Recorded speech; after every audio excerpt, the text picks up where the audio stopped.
Target ni Cone ang Olympic spot para sa Gilas sa Paris, LA. Sinabi ni Cone na ang long-term ultimate goal ng Gilas ay ang LA Olympics. Gusto ni Gilas Pilipinas coach Tim Cone na matupad ang ultimate goal ng Samahang Basketball ng Pilipinas na qualifying sa 2028 Los Angeles Olympics.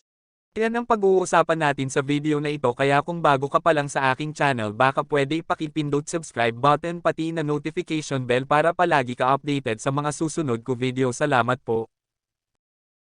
Sinabi ni Cone na ipinahiwatig sa kanya ng SBP ang 4 na taong programa nito na sana ay magtatapos sa pakikipagkompetensya ng Gilas Pilipinas sa Olympics sa unang pagkakataon mula noong 1972. Upang maging kwalipikado sa Olympics, ang Gilas Pilipinas ay dapat munang makakuha ng pwesto sa FIBA Basketball World Cup sa 2027 na kailangan na nitong kumita dahil ang Qatar ang magsisilbing host. Ang Pilipinas ay nakakuha ng automatikong pwesto sa World Cup para sa pag-host ng torneo noong nakaraang taon. Sa World Cup, ang Pilipinas ay dapat na maging pinakamahusay na ranggo ng koponan sa Asia upang masungkit ang isang Olympic berth.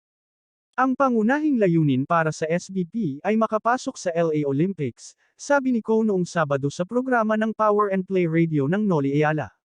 Sa palagay ko iyon ang pangwakas na layunin. Iyon ang hinahanap nila.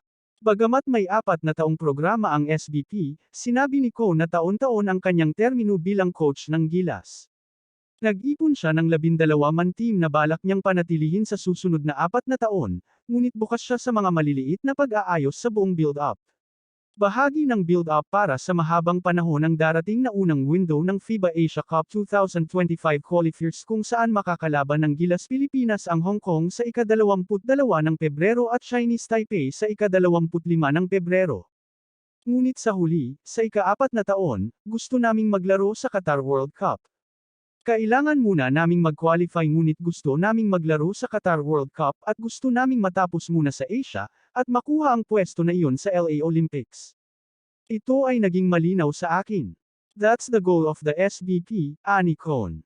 Bagamat ang pangmatagalang layunin ay ang LA Olympics, sinabi ni Cone na gagawin pa rin ng Gilas ang lahat para maabot ang Paris Olympics ngayong taon sa pamamagitan ng Olympic Qualifying Tournament na lalaruin sa Riga, Latvia ngayong Hulyo sa kabila ng mahirap na gawain.